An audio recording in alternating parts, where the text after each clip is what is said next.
오늘은 누가복음 56번째 시간입니다. 새 생명을 주시는 예수님이라는 제목으로 누가복음 8장 49절에서 56절까지의 말씀을 전하도록 하겠습니다.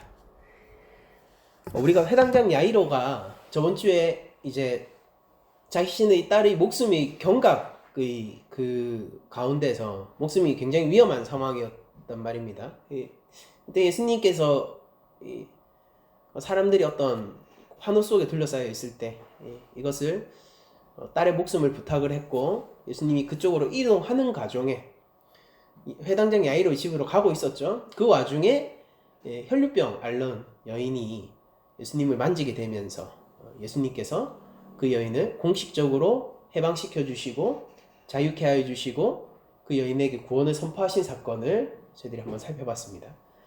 그러니까 이 사건이 굉장히 이례적인 것은 무엇이냐면은, 성경이 두 가지 연속된 이적을 다루는 경우가 이 누가복음에서 이 장면 말고는 없습니다. 그러니까 이것이 하나의 사건처럼 다루고 있는데, 이 내용을 들여다보면은 두 가지 이적이 연속돼서 나오고 있죠. 다른 부분들은 찾아보시면은 예수님이 행하신 이적 한 가지를 보통 다루고 있어요. 그렇지만은 이것은 연속된 두 가지 이적을 다루고 있고, 이것은 분명히 누가의 어떤 이 저작 의도에 따라서, 이것이 곧 성령의 저작 의도이시죠.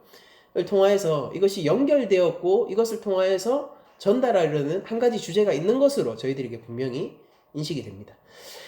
제가 이 본문을 이해하기 위해서 저번 주에도 제가 말씀드렸지만 다시 한번 말씀드리자면은, 예수님께서 이제 자연 세계를 굴복시키고 극복하시는 모습을 처음에 보여주셨습니다. 이 배를 타고 이제 건너갈 때에, 강 저편으로 건너갈 때에 폭풍이 몰아쳤죠. 그때 예수님께서 어떻게 하셨습니까? 그때 예수님께서 그 세계를, 그 피조 세계를 이렇게 잠잠케 하시는 모습을 보여줬죠.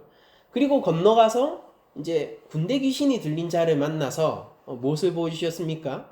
그 군대 귀신을 쫓아내므로 말미암아 그들이 모두 대지 속에 들어가서 강물로 빠져들었죠.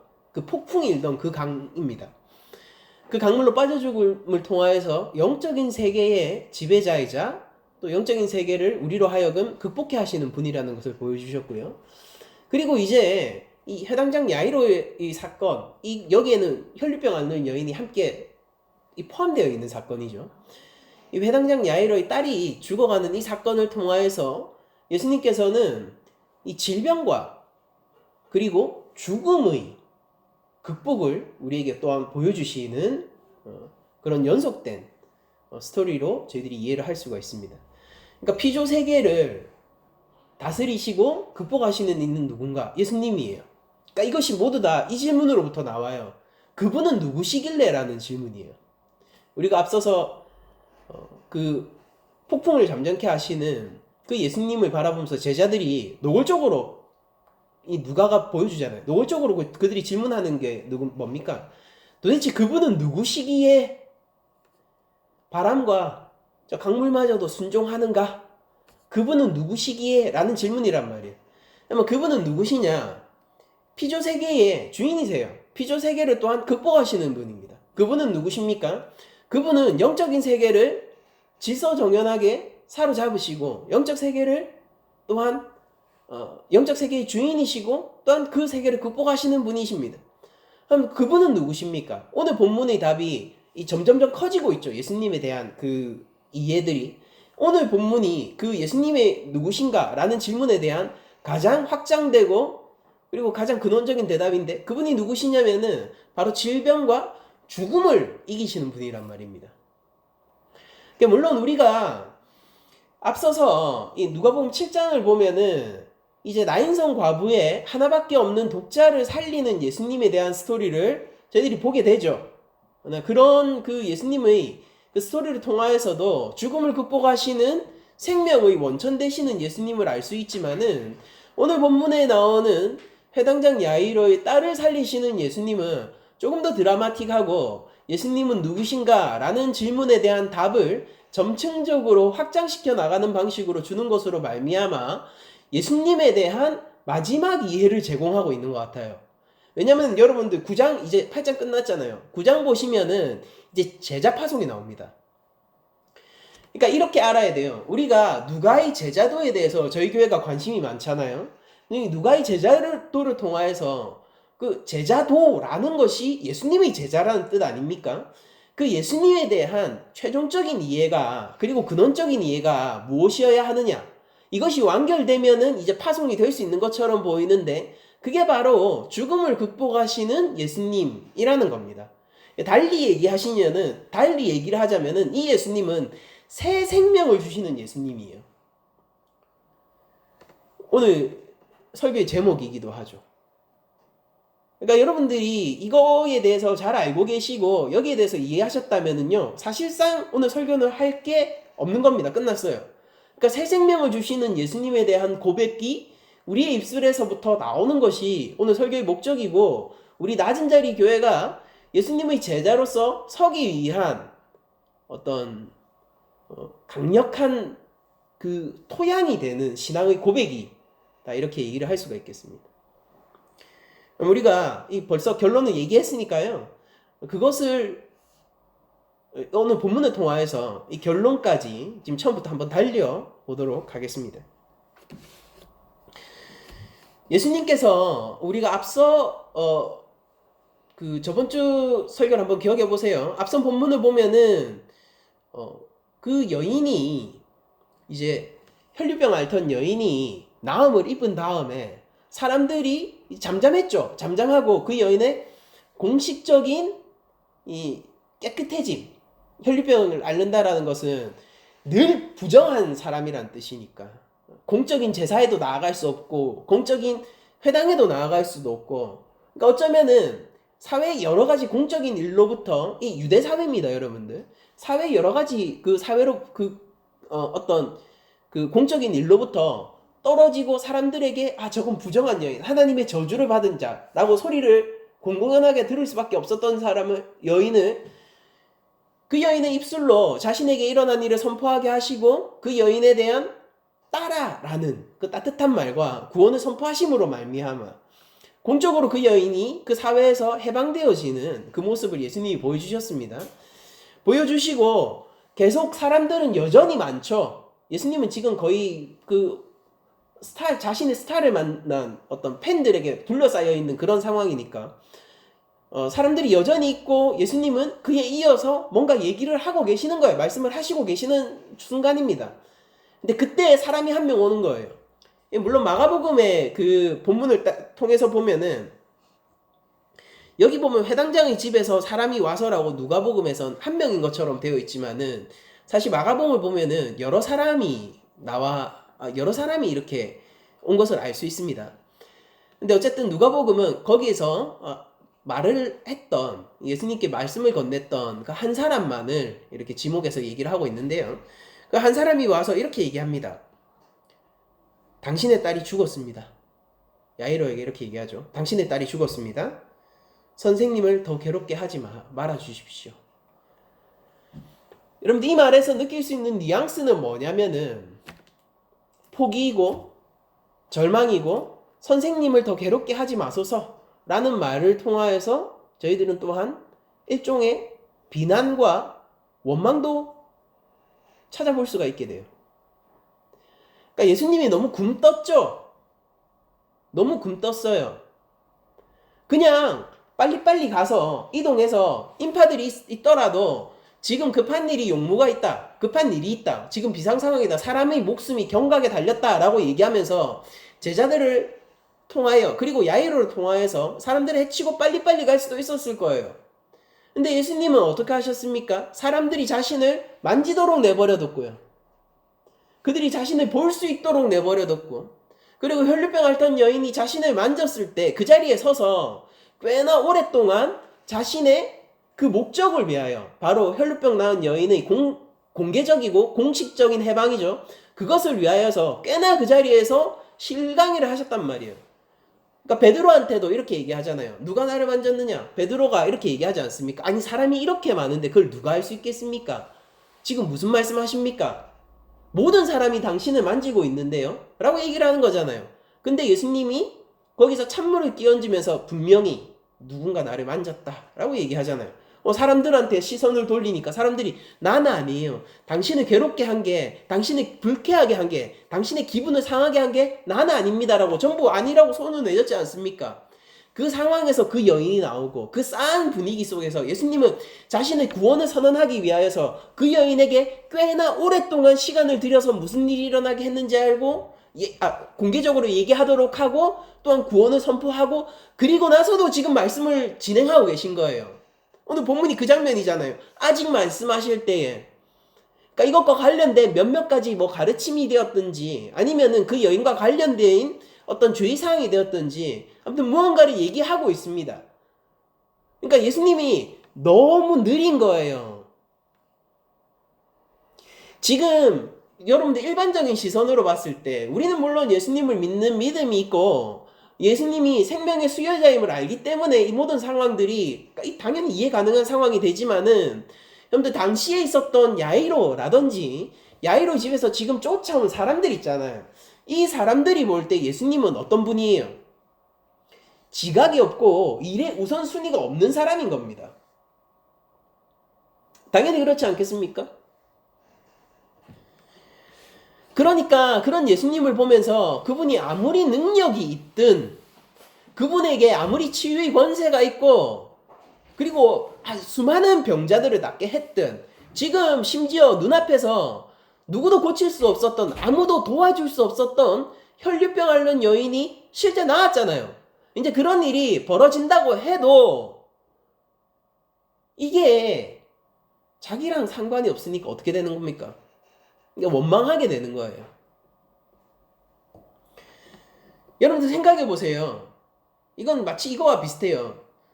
근데 돈이 많은 사람들, 그러니까 한국은 경제적 지위로 요즘 많은 것들을 판단하고 있지 않습니까? 슬프게도. 근데 그게 현실이죠. 그러니까 돈이 많은 사람, 사회적 지위가 높은 사람을 바라보면서 저 사람이 저렇게 많은 것들을 누리고 사회적인 지위도 있고 능력도 있고 돈도 많고 그런 건 알겠어요. 근데 그렇다고 해서 내 인생이랑 무슨 상관이 있는 겁니까? 상관이 없죠. 그러니까 그런 사람들 보면서 우리들은 무슨 생각을 하는 거예요? 아무 생각이 없는 겁니다. 나는 이렇게 많은 것을 가지고 있어. 근데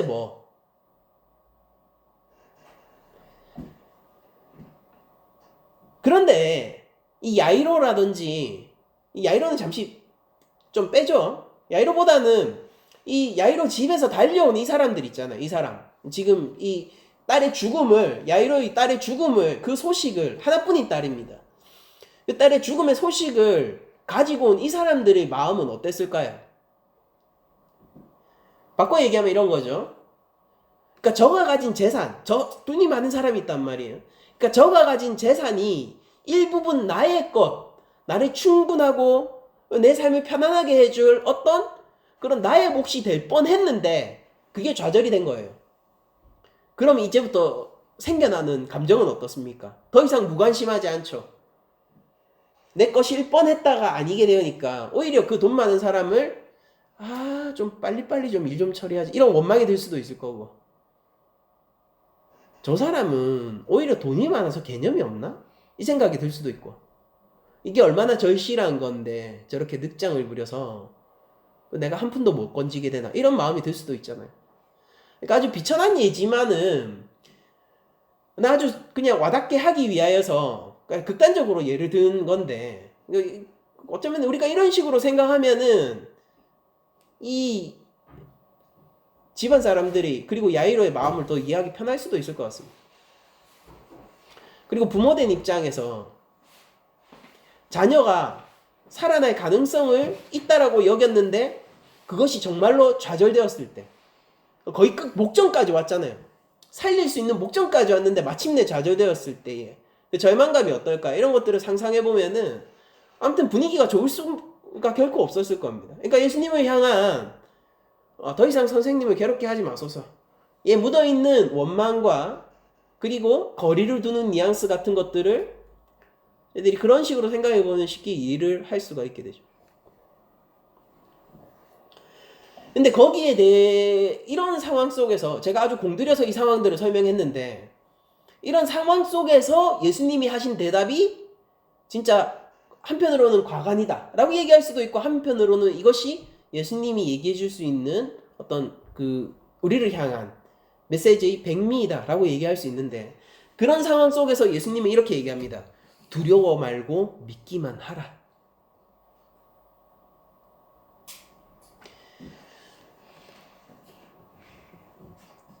저는 이 상황을 묵상하면서 어떤 생각이 들었냐면요, 여러분들 무언가를 애초부터 갈망하지 않거나 가지지 않았거나 그것을 위해서 시도하지 않은 사람은 크게 절망할 일이 없어요. 일본의 사토리 세대라는 세대가 있습니다. 어떠냐면은 이제 일본의 베이비붐 시대가 지나고 산업의 급성장 속에서 기득권들은 이미 정해져 있고, 근데 이제 경제적으로 사회적으로 후퇴하는 가정 가운데서 태어난 세대예요. 그러니까 그들은 사회를 보면서 자신의 있을 만한 위치나 틈을 처음부터 발견하지 못했고, 그들은 결혼에 대한 소망을 끊기도 하고 사회적인 위치와 자기 사회적인 책임에 대한 그 책임의식도 처음부터 가지지 않게 되고, 왜냐면은 틈이 없으니까, 사회 가운데 자신이 있을 틈이 없으니까 처음부터 포기해버리는 세대. 그래서 아르바이트 하면서 최소한 적게 쓰고 최소한 가지지 않고 그리고 그냥 내 한 몸 건사하는 걸로 족한 세대가 태어나기 시작했습니다. 그거를 사토리, 일본어로 깨닫다 이런 말인데, 그 득도한 세대, 사토리 세대라고 부르거든요. 그러니까 그 사람들은요, 생각보다 인생 가운데서 괴로워하지 않아요. 왜냐하면 처음부터 소망해본 적이 없기 때문에 좌절이 없습니다. 근데 그게 진짜 슬픈 거죠. 무기력해요. 무기력해요. 그러니까 그게 비정상적인 상황인데 그것을 그냥 정상 상황으로 그냥 받아들인 거니까 얼마나 슬픕니까? 그렇지만 어쩌면 한편으로는 진정한 절망을 맛보지 않는다라는 측면에서 이 감정적 동요는 적을 수 있을 거예요. 근데 진짜 절망하는 사람들은 누굴까요? 무언가를 갈망해 오다가, 아니 더 절실함 속에서 그것이 반드시 있어야만 하는 상황 속에서 거의 거기까지 갔다가 놓쳐버리는 사람이, 그 사람이 가장 아쉬움이 많고 가장 절망이 많고 그 사람들이 가장 나중에 일어나기 힘든 사람이 아닐까, 그런 생각을 해봅니다. 거의 왔어요. 한 발자국이에요. 근데 거기에서 좌절당하는 겁니다. 거기에서 꺾여버리는 거예요. 거기서 100% 져버리는 겁니다. 우리 삶 속에서 그런 일들이 소시민에게는 자주 일어나죠. 그러니까 열심히 했어요. 열심히 했어요. 대출 받아서 열심히 장사를 준비해가지고 오랫동안 준비해가지고 최선을 다해서 했습니다. 내 인생을 여기 걸었어요. 근데 코로나가 오는 거예요. 통제할 수 없죠. 이제 빚만 남게 되는 겁니다. 굳이 코로나 시국을 예로 들지 않더라도 그런 일들은 얼마든지 있어요.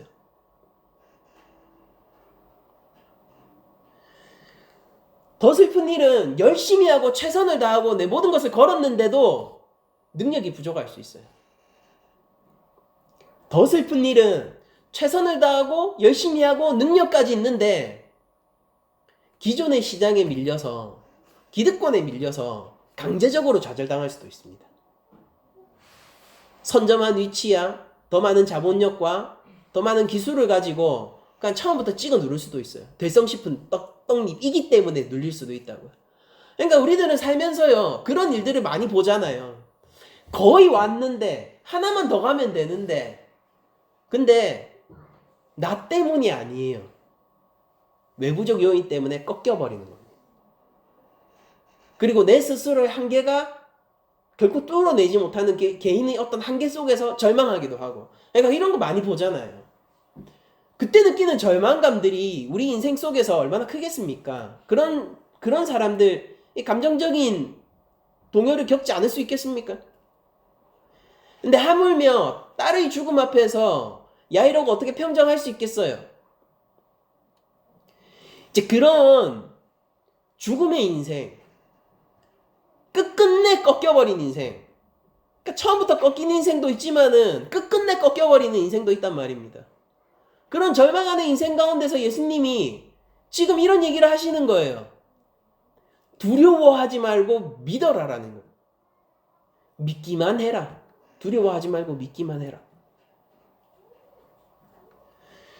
우리가 믿음을 논하는 우리 교회 안에서는요, 두려워하고 믿기만 해라 라는 말이 때때로 그냥 어떻게 해야 되죠? 너무나도 만연한 말이 되어버린, 이렇게 감흥이 없고 우리 인생에서 도전이 되지 못하는 말이 되어버리는 경우들도 있는 것 같습니다.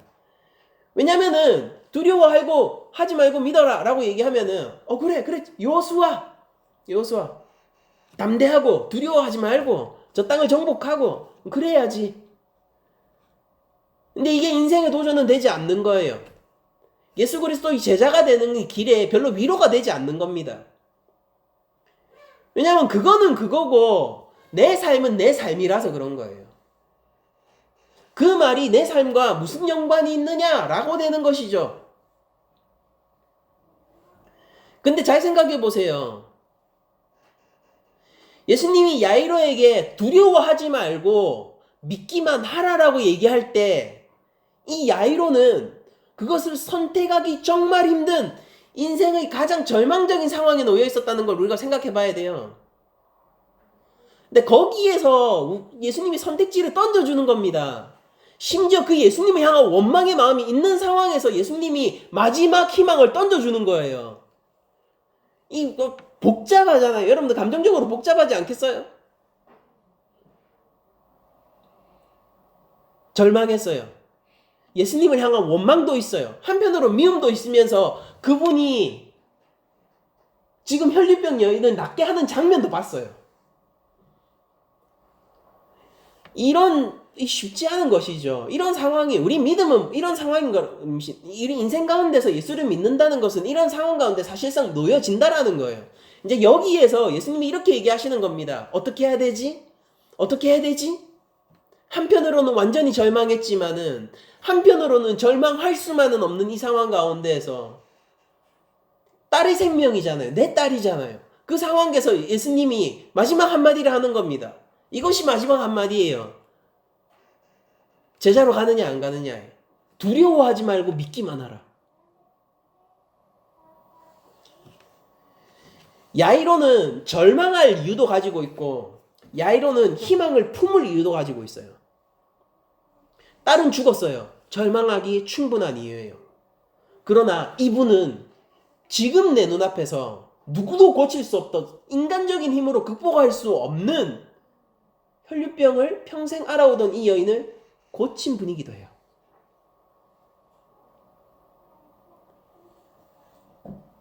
여기에서 우리의 믿음의 선택지가 던져지는 겁니다. 그리고 교회라면은 이 가운데서 예수님을 향한 정당한 고백을 하고 예수님을 믿어야 되죠. 이렇게 얘기하는 거예요. 그분은 생명의 주관자시며 죽음을 극복하는 이이시며 당연히 새 생명을 가져오시는 이다 라고 고백하면서 그런 복잡한 감정의 소용돌이 속에서 그리고 이 환경 속에서 내 인생의 결단을 통하여서 그분을 믿기로 선택하는 것이 바로 교회의 길인 것입니다. 두려워하지 말고 믿기만 하라. 그리하면 딸이 구원을 얻으리라. 혈류병 앓던 여인에게 예수님이 뭐라고 말씀하셨습니까? 딸아, 네가 구원을 얻었다라고 얘기했어요. 딸아, 네가 구원을 얻었다. 그리고 예수님은 지금 그 상황 이후에 딸의 죽음을 맞은 야이로에게 이렇게 얘기하는 겁니다. 두려워하지 말고 믿기만 하라. 이 여인을 본받아라. 혈류병을 앓던 이 여인을 본받아라. 이 딸은 구원을 얻었다.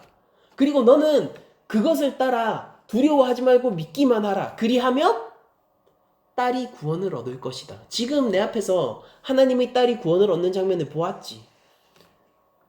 그런 것처럼 네 딸이 구원을 얻을 것이다 라고 얘기를 하는 것이죠.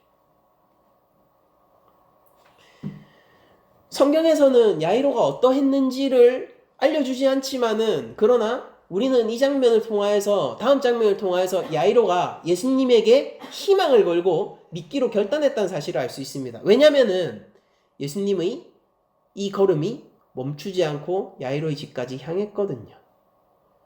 그러니까 야이로의 집에서 온 사람들은 어쩌면은 이 야이로의 가족일 수도 있고 이 딸과 관련이 있는 사람들일 수도 있어요. 그 사람들이 요청한 건 뭡니까? 그 선생님을 더 이상 괴롭히지 마세요. 상황 다 끝났어요. 라는 것입니다. 근데 예수님이 두려워하지 말고 믿기만 하라. 그러면 딸이 구원을 얻을 것이다. 라고 얘기하자 야이로는 믿음을 클릭한 것을 알 수 있어요. 사람들의 말을 따르지 않고 예수님과 함께 끝까지 가는 길을 선택했기 때문입니다. 이게 믿음의 길인 거예요.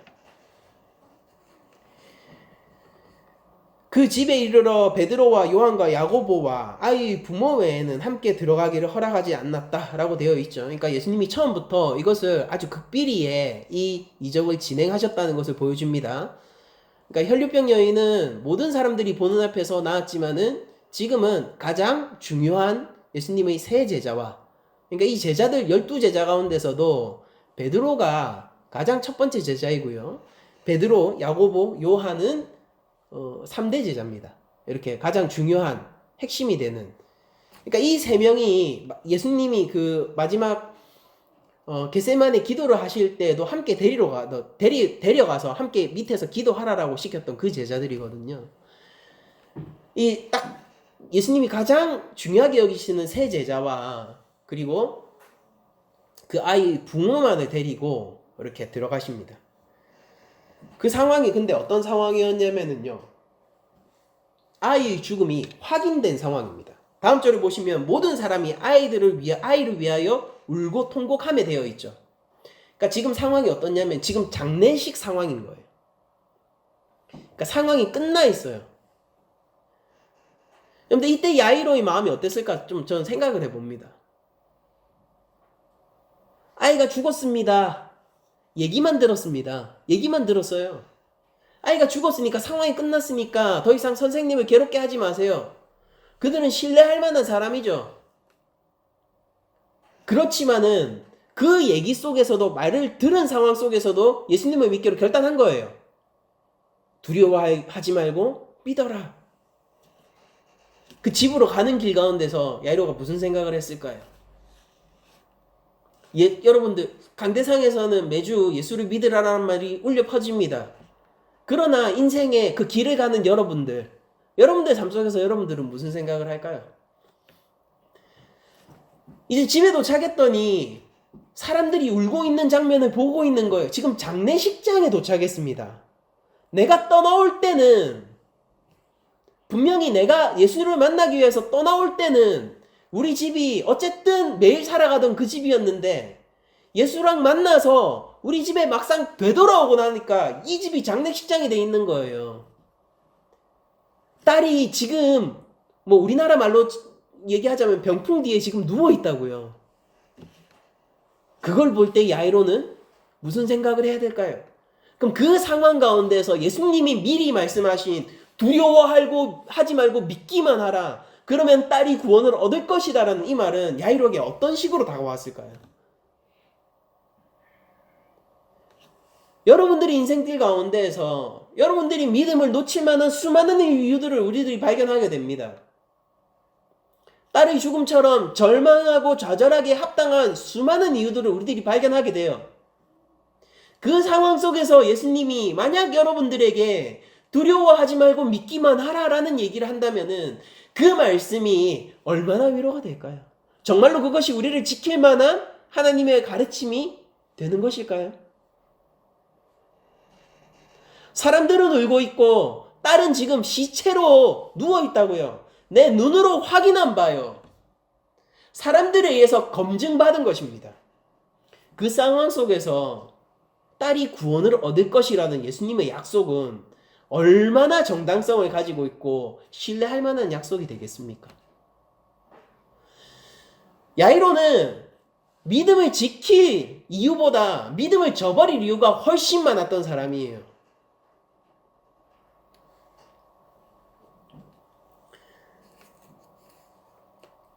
아무튼 여기 장례식장입니다. 그러니까 예수님이 여기서 이렇게 말씀하시죠. 사람들에게 이렇게 얘기합니다. 울지 마라. 죽은 것이 아니라 잔다.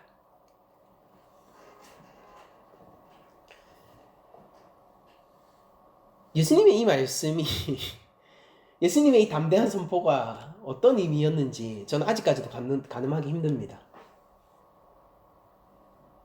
당연히 사람들은 어떻게 해야 합니까? 그들이 죽은 것을 아는 거로 비웃더라. 그러니까 당연히 상식 아니에요, 여러분들. 죽어 있잖아요. 확인한 바요, 검증된 바요. 또 한 명이 얘기하는 것이 아니라 모든 사람이 눈으로 직접 목격한 바요. 근데 잔다라고 얘기하는 사람이 있다면은 우리가 비웃지 않고 조소를 보내지 않고 어떻게 참을 수 있겠습니까? 예수님의 제자로서 예수님의 말씀을 선포하는 삶을 산다는 것은 이것과 비슷한 거예요, 여러분들. 확인된 바요, 증거된 바요, 검증된, 그리고 이미 목격된 바를 뒤집는 얘기를 하면서 사는 것입니다. 담대하게 비웃음을 각오하고 그 속에서 바보 같음을, 어리석음을 결단하면서 살아가는 것이죠. 예수님은 울지 말라, 죽은 것이 아니라 잔다 라고 얘기하십니다. 사람들은 비웃습니다. 근데 저는 계속해서 야이로의 마음을 계속 생각하게 돼요. 이런 본문을 보면서. 이때 야이로는 무슨 생각을 했을까? 심정적으로 어떻습니까? 심정적으로는 예수님의 이 말 가운데 자신의 심정이 기울었겠죠. 왜냐면은 예수님이 딸이 아직 잔다라고 얘기할 때 야이로가 무슨 위로를 받았을까, 그런 것들을 생각해 보거든요. 근데 한편으로 야이로는 알고 있잖아요. 야이로는 바보가 아니에요. 회당장입니다. 바보가 아니라고요.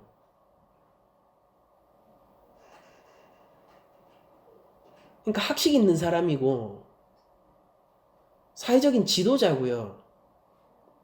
그러니까 무엇보다도 이런 일들이 생길 때 판단을 해주는 사람 중에 한 명이거든요. 그러니까 어리석은 사람이 아니에요. 그러니까 심정적으로는 예수님이 그 말에 위로를 받으면서 또 한편으로는 또 절망할 수밖에 없지 않겠습니까? 사람들이 비웃을 때 저 비웃음의 의미를 가장 잘 아는 사람이 야이로일 거예요. 그러면서 예수님에 대한 두려워하지 말고 믿어라라는 그 말이 또 자기 안에서 흔들리는, 가장 크게 흔들리는 사람도 야이로겠죠. 왜냐하면 자기 딸이니까. 이게 내 생명이니까. 아니, 내 생명보다 귀한 아이니까.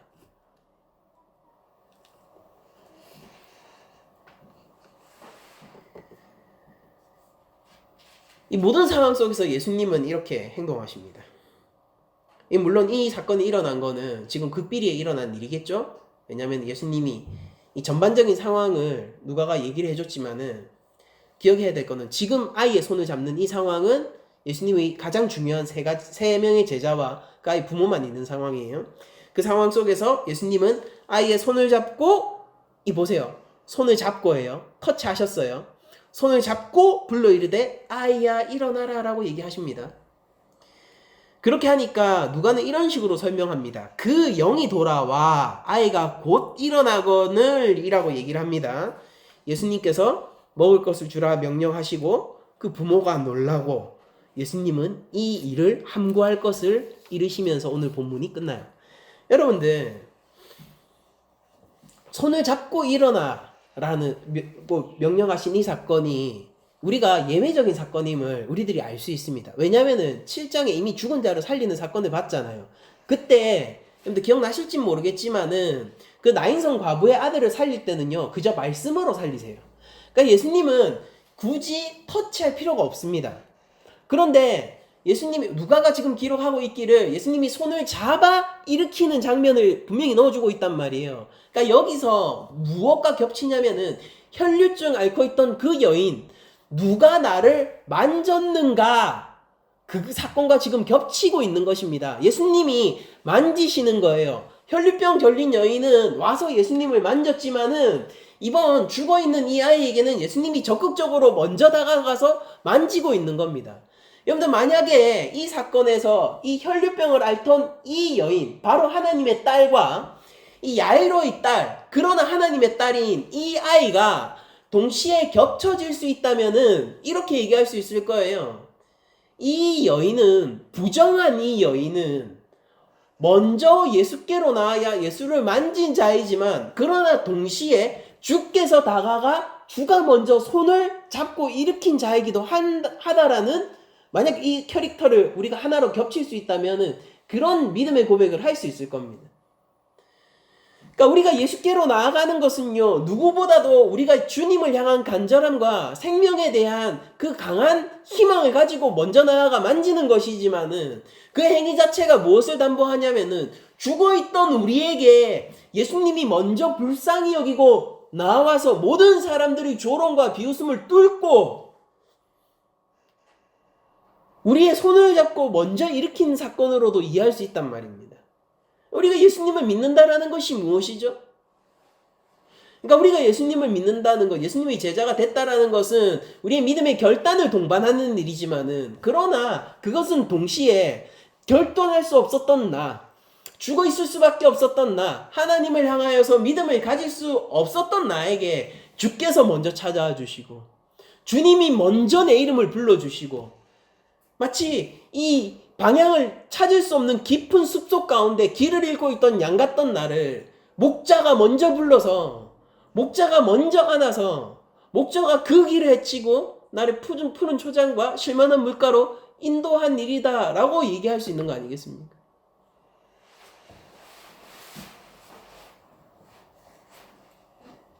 여러분들, 제가 저번주 설교할 때 이 혈류증 앓던 여인이 만진 것이 마치 제사에 안수를 떠올리게 한다라고 얘기했잖아요. 재물이 있으면은 그 재물에게 안수를 해요. 이 죄인이 재물의 머리에 그 깨끗한 그 양에게 손을 올리고 안수를 한단 말이에요. 그럼 그때 전가되는 게 자기의 죄입니다.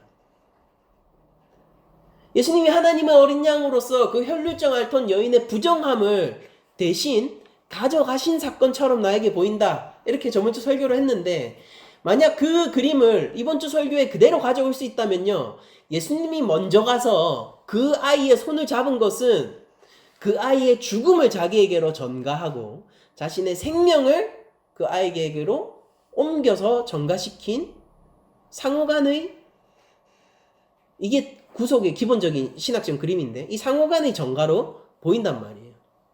죄의 전가, 의의 전가.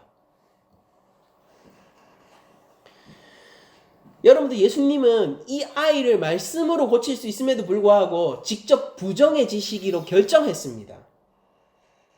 이거 확신할 수 있어요. 왜냐면은요, 율법에 따르면은 시체를 만진 자는 어떻게 돼요? 부정해져요. 예수님은 우리가 분명히 7장을 통하여서 알 수 있듯이 말씀만으로도 살릴 권세가 있습니다. 근데 이번에 살리시는 사건은 왜 특이하고 어떤 지점에서 조금 차이를 가지고 있냐면은 바로 이 지점 때문이에요. 예수님이 만지시거든요. 예수님이 그 죽음의 자리로 가시기로 결정을 했거든요. 자신도 함께 부정해지기로 결정을 했거든요. 그랬더니 아이는 살아나고 예수님은 그 아이의 죽음을 자기에게로 전가시켜버렸기 때문에.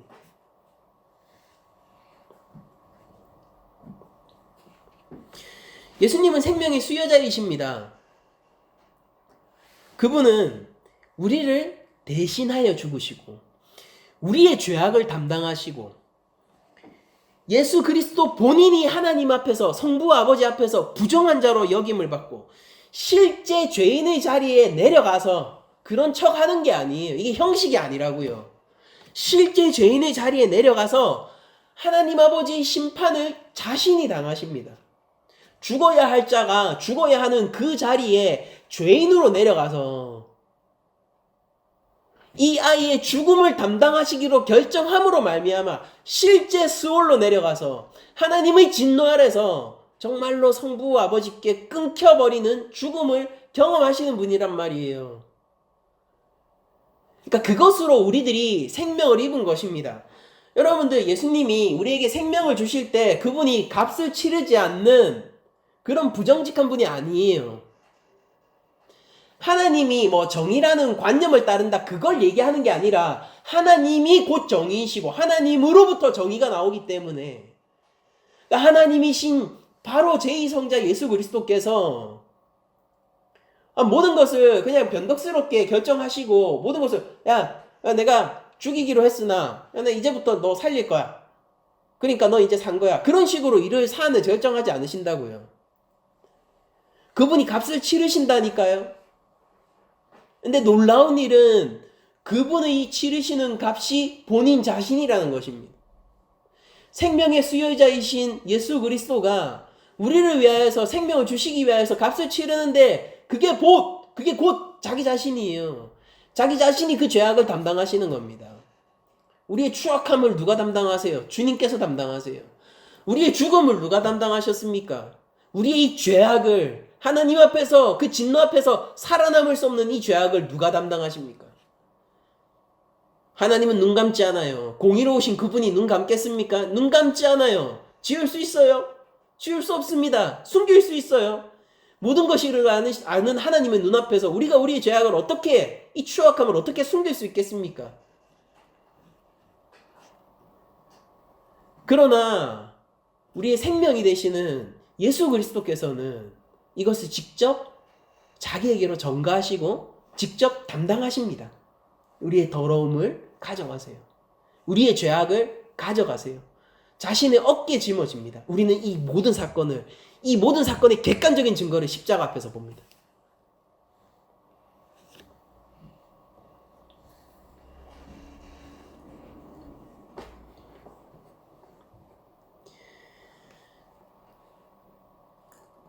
우리의 믿음에는 근원적인 도전들이 있어요. 세상은 이렇게 외칩니다. 예수라는 사람이 정말 권세와 능력을 가진 하나님의 아들일 수 있어? 그리고 거기에는요, 우리가 예스를 누를 이유보다 노를 누를 수많은 이유들이 더 많이 존재하고 더 강력하게 존재해요. 세상이 이렇게 우리에게 질문하죠. 예수라는 사람이 정말 죽음을 이기고 생명을 가져올 수 있는 능력이 있는 자가 있어? 거기에는 예수를 누를 이유보다요, 노를 누를 수많은 이유와 더 강력한 증거들이 존재합니다. 여러분, 사람은 죽었다가 살아날 수 없어요. 내 죄는 내 것이지 누군가 내 죄를 대신 담당할 수는 없어요, 여러분들. 그리고 내 죽음은 내 죽음이지 누군가의 생명이 내 생명이 되는 일은 없다니까요. 한 번도 없어왔고 앞으로도 그럴 거예요. 그리고 인간은 한계를 가진 이 시간과 공간 안에 종속된 존재이기 때문에요, 영원할 수 없고 그는 신일 수 없어요.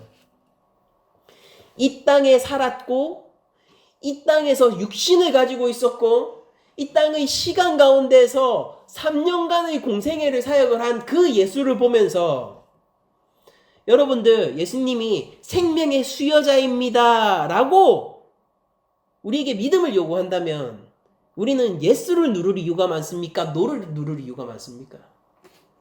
제가 아무리 곰곰이 따져보고 아무리 생각을 해봐도요, 우리의 믿음에서 노를 누를 만한 강력한 증거들과 이유들이 훨씬 더 많이 있어요. 그럼에도 불구하고 우리들은 왜 이 자리에 모여있고, 우리들은 왜 그리스도의 제자가 되기를 원하고, 우리는 왜 주님을 향한 믿음의 고백을 하기를 원합니까? 단 하나의 이유 때문이에요. 주께서 나를 만지셨기 때문이고, 주께서 이렇게 얘기하셨기 때문이에요. 주께서 담대하라, 믿기만 하라, 그리하면 따라, 네가 구원을 얻을 것이다. 너의 딸이 구원을 얻을 것이다 라는 바로 그 한마디 때문에 우리들이 예수를 누르고 있는 겁니다. 우리에게 누를 이유가 수없이 많이 있다고 하더라도요, 이 모든 것을 넘어서는 것이 바로 주님을 아는 지식이에요. 왜 하나님을 아는 지식을 구약에서 그렇게 고상한 지식처럼 얘기를 하고 모든 것을 뛰어넘는 지식처럼 얘기를 합니까? 그것이 가장 지구의 진리인 것처럼 왜 구약이 얘기를 합니까? 인간적 한계 속에서의 알을 뛰어넘는 유일한 지식이 뭐냐면 하나님에 대한 지식이기 때문이에요. 우리가 믿음의 길을 선택하기 위해서는 우리에게 맹신과 맹종이 필요한 것이 아니라 예수 그리스도를 향한 정확한 지식이 필요하단 말이에요. 누가가 우리에게 주려고 하는 그 예수 그리스도를 향한 정확한 지식이 바로 이것입니다. 예수님은요, 살아계신 하나님의 아들이고 그분이 죽음을 극복하시는 생명의 수여자세요. 이것을 우리들이 정말로 알 수 있다면요, 우리가 노를 눌러야 할 수없이 강력하고 무거운 증거들 앞에서 가뿐히 그것을 넘어서서 그 위에서 얘기할 수 있는 거예요. 모든 사람들이 비웃고 있습니다. 죽어 있어. 여기 장례식이야. 죽어 있는 줄 아는 거로 비웃는단 말이에요. 근데 거기에서 그 모든 것을 넘어서서 가뿐히 예수님이 이렇게 얘기하잖아요. 잔다. 우리들도 예수님을 따라서 예수를 바로 알아야지만이 이렇게 얘기할 수 있는 거예요. 주께서 내 생명의 구원자시다. 주님이 하나님의 아들이시다. 그분이 세상의 창조자이고 그분이 나의 왕이고 그분이 내가 따라야 할 십자가 길의 주인이시고 그분 안에서 나는 구원을 얻었다. 세상 사람들이 여러분들 비웃을 겁니다. 장례식장이에요. 노를 누를 만한 수많은 이유들을 알고 있고 나도 알고 있어요. 세상 사람들은 우리가 예스를 누를 때, 믿음의 영역에서 예스를 누를 때마다 우리에게 비웃음을 날릴 겁니다. 여러분들 버틸 수 있겠어요? 아니, 버티는 게 합당합니까? 그 강력한 증거들 앞에서 함께 노를 누르지 않는다면요, 그거는 부정직한 거예요. 맹신하는 거예요. 근데 거기에서 정당하고 정직하게 믿음의 영역이 주님은 하나님의 아들이셔. 그분이 새 생명의 수여자이셔. 이걸 예수를 누를 수 있는 유일한 방도는 뭐냐면은 주님을 바로 알아야지만. 정말로 주님의 그 나를 붙드는 손을, 죽어 있는데 나를 붙드는 손을 먼저 경험해야지만 우리가 정당하게 예수를 외칠 수 있는 겁니다.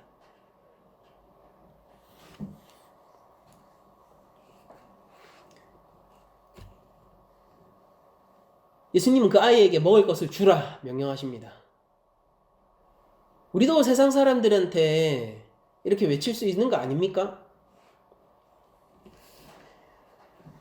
죽어있는 나를 살리신 예수 그리스도가 당신 역시 살릴 수 있고 그분이 당신에게 먹을 것을 주실 것입니다 라고 얘기할 수 있는 거 아니겠어요? 먹을 것이 필요하다는 것은요, 죽어있던 자가 살아났다라는 증거이고, 그리고 지속적인 생명의 유지를 하시겠다라는 예수님의 선언이시죠.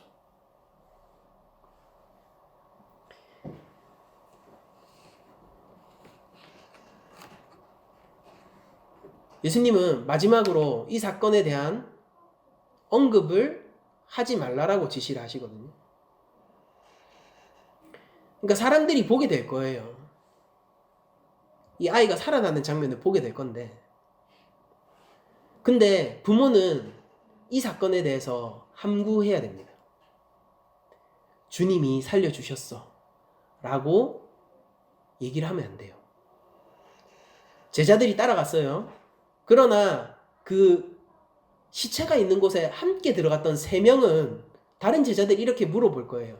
아니, 어떻게 된 일이야? 애가 진짜 죽어 있었어? 라고 얘기할 때 이 베드로, 야고보, 요한은 아무 말도 하지 못할 거예요. 난 어떤 말도 할 수 없어. 예수님이 하지 말라라고 했으니까. 그런데 이 상황이 보여주는 것이 무엇일까요? 여러분들, 우리들이 여기서 우리의 입장을 그 장례식장에 모여있던 그 사람들의 입장으로 한번 취한해보죠.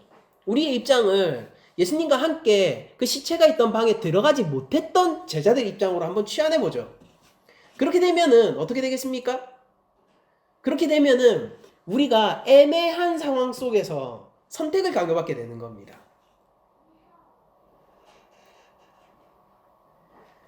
수많은 생각이 들 거예요. 그 장례식장에 있던 사람들이 이렇게 생각할 거예요. 부모는 입을 다물어요. 수상해요. 뭐지? 사람은 죽었다 살아날 수 없어요. 근데 이 아이가 먹을 것을 가지고 와서 먹고 있거든요. 잠깐만, 내가 생각해 보니까 우리가 잘못 체크했을 수도 있어. 그 아이가 잠시 심정지가 왔지만은 어떤 다른 요인에 의해서 다시 살아났을 수도 있어. 우연히? 혹은 우리들이 알 수 없는 방법으로? 사실은 진짜 죽은 건 아닐 거야. 근데 그렇게 생각하기에는 예수님이 잔다라고 얘기했던 게 너무 신경이 쓰여. 그리고 왜 하필 예수님이 방에 들어갔다 나오니까 그 아이가 살아난 거지? 에이, 우연이야, 우연. 아니야. 예수님이 살리신 거 아닐까? 야, 어떻게 그런 일이 일어나겠냐? 우연이야, 우연. 아이가 원래 죽었던 게 아니라, 저 부모도 입을 닫고 있잖아. 근데 모든 상황이 너무 수상하잖아. 그냥 우연으로 치부하기에는 예수님이 너무 결정적으로 보이는데? 수많은 일들이 일어날 수 있을 거고, 수많은 생각들이 일어날 수 있을 거고, 예수님은 거기에서 이렇게 얘기하셨을 겁니다. 두려워하지 말고 믿어라.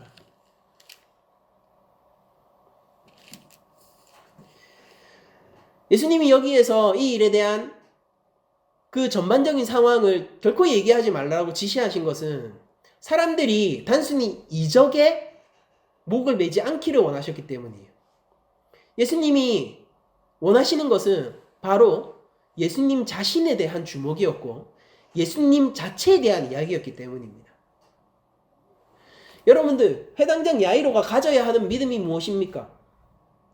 회당장 야이로가 만약에 이렇게 생각했다고 해보세요. 내 딸은 반드시 살아날 거야. 옳은 믿음이에요? 내 딸은 반드시 살아날 거야. 여러분들, 시크릿도, 여러분들 옛날에 유행했던 시크릿이 있죠. 그거 긍정 심리학 이런 거를 예수님이 얘기하신 거예요? 아니에요. 내 딸이 반드시 살아날 거야. 믿어봤자 소용없어요. 딸은 죽어있기 때문이에요. 딸은 죽어있기 때문입니다.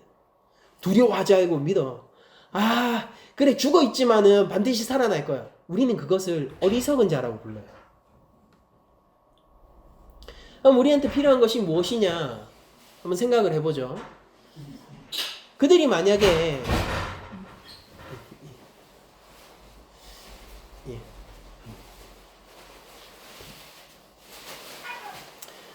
그들이 만약에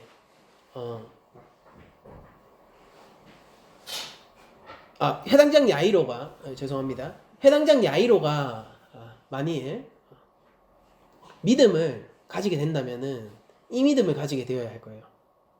내 딸이 반드시 살아날 거다 라는 믿음이 아니라 예수님은 죽음을 극복하고 생명을 수여해주는 권세와 권위가 있으신 분이야 라는 믿음이 필요했던 거죠. 그것만이 말이 돼요. 맞잖아요. 이 아이가 죽어 있단 말이에요. 너 반드시 살아날 거야. 그런 가능성, 아무리 작은 가능성이라도 믿으라 라는 게 아니라 모든 가능성의 차단 속에서 그 죽음 가운데에서 이렇게 외치는 거죠. 예수님은 생명을 나에게 다시 수여해 줄 수 있는 권세가 계신 분이야. 바로 그 예수님에 대한 믿음. 두려워하지 말고 믿어야 할 대상은 바로 예수님입니다.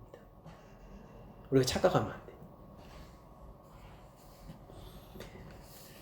이 일이 만약에 사람들에게 공공연하게 알려졌다면은 아직 제자들이 파송되지 못한 순간에 이 사건이 공공연하게 알려졌다면은 사람들이 모두 이것에 열광했을 거예요. 죽은 자가 살아났다. 죽은 자가 살아났다. 회당장 야이로의 딸이. 그러나 이 사건에 대해서 그 사건 관계자들 그리고 목격자들이 함구하는 것으로 말미암아 이 사건은 다른 의미를 갖게 돼요. 예수님이 혹시 예수님께서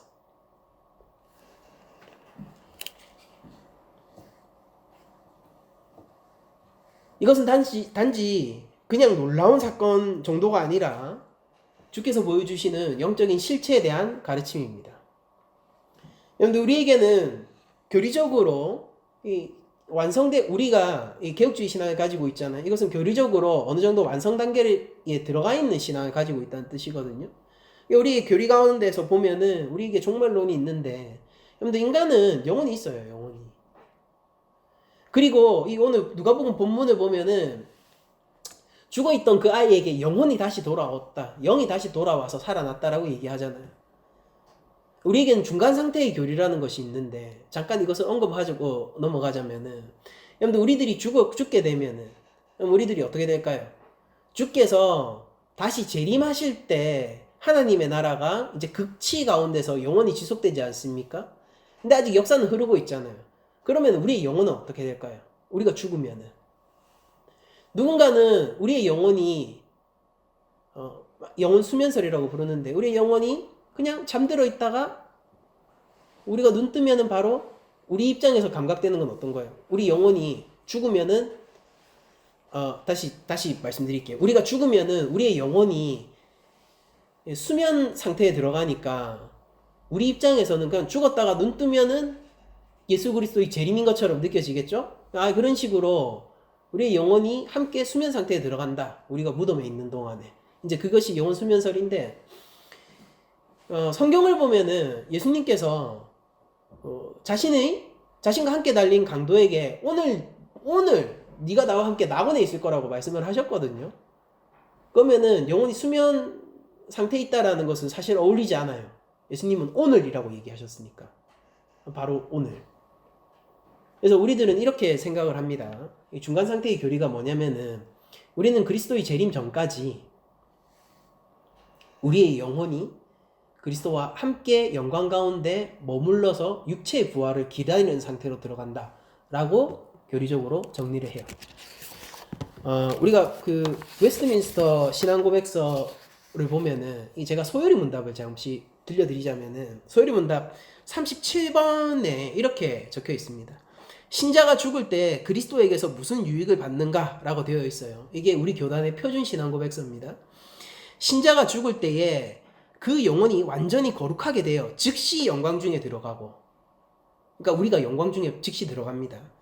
그렇지만 그 몸은 여전히 그리스도께 연합하여 부활할 때까지 무덤에서 쉰다 라고 되어 있는데, 그러니까 우리 육신의 부활은 없으나 우리의 영혼이 주의 영광에 참여하여서 주께서 다시 재림하시는 그날까지 육의 완전한 부활을 기다리는 상태가 된다라고 고백을 하고 있어요. 그러니까 제가 이단적인 사상을 얘기하는 게 아니라 우리의 표준 신앙 고백서를 따라서 제가 말씀드리는 겁니다. 이것이 개혁주의 믿음이에요. 그래서 우리가 이 아이에게서 영혼이 떠났다가 영이 다시 들어오는 사건도 우리가 중간 상태의 교류를 통하여서 이해를 할 수가 있고, 이 영혼의 세계가 우리 단순히 상상 속에서 만들어진 세계가 아니라 성경을 따르면 실제하는 세계이며, 그리고 하나님께서는 예수님께서는 그 영혼의 세계조차도 마음대로 다루신다는 것을, 그것을 주인이시라는 것을 우리에게 앞선 그 군대 귀신의 사건을 통해서 보여주셨기 때문에 이 아이의 영혼을 불러서 다시 이 아이를 살리는 것도 또한 가능함을, 정당성을 누가복음이 제공하고 있다, 이렇게 이해를 할 수가 있을 것 같습니다. 그래서 이런 영적인 실제에 대한 가르침도 여기 안에 들어가 있고, 그리고 무엇보다도 이건 잠깐 제가 언급을 한 것이고, 무엇보다도 이 사건을 통하여서, 오늘 본문을 통하여서 우리가 그리스도의 제자로서 가야 할 길, 그리고 우리 믿음 가운데서 점검해야 될 것은 자명합니다. 뭐냐면은 예수님을 고백하는 거예요. 무엇으로 고백하느냐? 그분께서는 생명을 주시는, 새 생명을 주시는 권한이 있는 참 하나님의 아들임을 우리들이 고백하는 것입니다. 바로 그것을 통해서만이 우리들이 생명으로 나아갈 수 있고, 이 수많은 사람들이 울고 있고 비웃고 있는 이 상황 속에서 저 아이가 잔다라고 함께 얘기를 할 수가 있게 되는 것입니다. 여러분들, 우리가 예수님을 믿기 얼마나 힘든 시대에 삽니까? 종교의 자유가 있죠. 종교의 자유가 있어요. 그런데 시대는 어떻게 우리의 믿음을 인식하고 있죠? 여러분들, 저도 예전에 얼마나 많은 충동이 들었는지 몰라요. 어떤 충동이냐면은 세상의 외침 가운데서 함께 예스를 하고 싶은 그런 충동들이 굉장히 많았습니다. 제가 믿음을 확립해 나가고 찾아가는 과정 중에서 제가 얼마나 많은 시험, 이 야이로와 같은 시험 가운데 있었는지 몰라요. 사람들이 와서 얘기하는 거예요. 딸아이가 죽었으니까 선생을 보내주세요. 함께 원망하고 싶은 그 욕구가 떠오르는 거예요. 극복한다고 해서, 한번 극복한다고 해서 끝이 아니에요. 또 막상 도착해보니까 사람들이 울고 있는 거예요. 저 방 너머에 내 아이의 시신이 차갑게 식어 있는 겁니다. 그때 사람들이 비웃죠? 그때 나도 함께 비웃고 싶은 욕망이 올라오는 거예요. 왜냐하면 내가 봤잖아요, 내 딸의 시신을. 사람들이 비웃는 게 이해가 가잖아요. 그러니까 담대히 믿음을 지키고 싶지 않은 거죠. 그렇게 하지 않을 수많은 이유들을 내가 발견했기 때문이에요. 여러분들, 우리는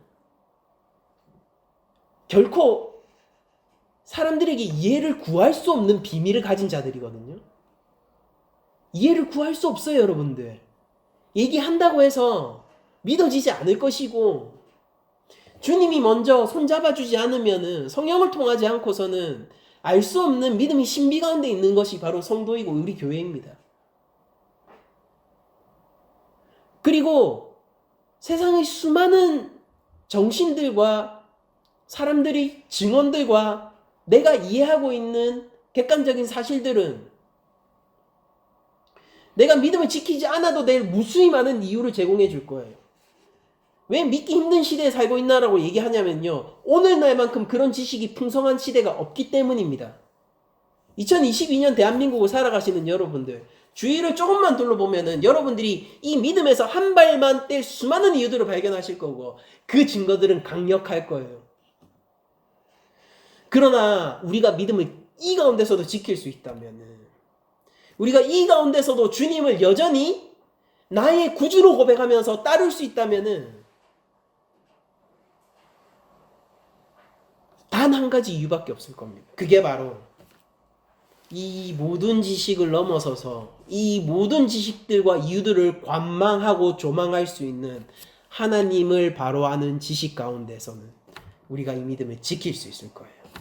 그러니 제가 예수님을 바로 알자라고 얘기를 하는 겁니다. 예수님은 생명의 권세를 가지신 분이에요. 예수님은 하나님의 아들이십니다. 구주께서는 만물의 주인이시고 그분이 창조자이시며 그분이 새 생명의 수여자이십니다. 그분만이 죽음을 뛰어넘었고 우리로 하여금 죽음을 극복하게 하시며, 그분만이 사단을 굴복시키고 우리로 하여금 승리를 맛보게 하시며, 그분만이 피조 세계를 다루시고 그 정당한 권세를 가지신 분이십니다. 주님을 바로 아는 그 지식이 우리 믿음을 지킬 거예요. 확정적인 증거 하나가 우리를 세상 가운데서 담대하게 살아가게 할 겁니다. 알아요. 유혹이 많을 거 알아요. 믿음을 지키는 게 힘든 거 압니다. 저 자체가 그런 유혹 가운데 얼마나 약했던 자인지 여러분들 정말 아시면은 진짜 한심스러우실 정도로 그런 자였거든요. 그러나 주님을 알고 있는 이 경험한 이 지식이 이 모든 것들로부터 저를 보여왔습니다. 여러분 역시 그러하기로 합니다. 여러분들 한 주간 살아가실 때 이렇게 기도하십시오. 그렇게 살아가십시오. 주님을 내 생명의 주인으로 여기시고 내 생명을 주께 바친 것으로 인식하고 살아가시는 한 주간의 축복이 있기를 원합니다. 주님을 향한 바른 지식을 여러분들 성령께 간구하세요. 예수님을 알기를 원하고 예수님께서 주시는 생명을 누리기를 원한다고 여러분들 한 주간 기도하십시오. 여러분들 한 주간 살아가실 때에 예수님을 향한 그 무수히 많은 세상의 믿음의 배반의 유혹 가운데서도 내가 주께 더 가까이 감으로 주를 붙들므로 그것으로 내가 이 믿음을 지킬 수 있기를, 그것 가운데서 자유함을 얻고 내 차가워진 손을 만지시는 예수 그리스도의 따뜻한 사랑으로 말미암아 죽어있던 내가 깨어나기를, 이렇게 우리가 기도하면서 한 주간 살았으면 좋겠습니다. 근데 다음 주 제자 파송 될 거예요. 제자 파송 될 겁니다. 그리고 다음 주 우리가 제자 훈련 2단계 이제 시작할 거예요. 제자라고 부를 수 있다면은, 우리가 제자가 될 수 있다면은 무엇보다도 우리를 이끄시는 선지자 되시고 우리의 주인 되시는 예수님에 대해서 정확하게 알고 있어야 되는 거 아닐까요? 근데 기독교는 나이브하지 않아요. 기독교는 결코 나이브하지 않습니다. 모든 걸 아는 상황 가운데서도 여전히 외치는 거예요.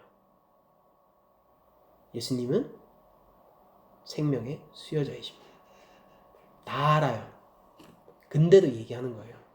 주께서 우리의 죄악을 담당하시고 십자가에 달려 죽으셨어요. 그리고 사흘 만에 부활하셨습니다. 지금은 하나님 우편에 앉아 계시고 언젠가 다시 오실 것이고 이 세상을 심판하실 것입니다. 주를 믿는 자는 살 것이요 주를 떠난 자는 그에 합당한 벌을 받게 될 것입니다.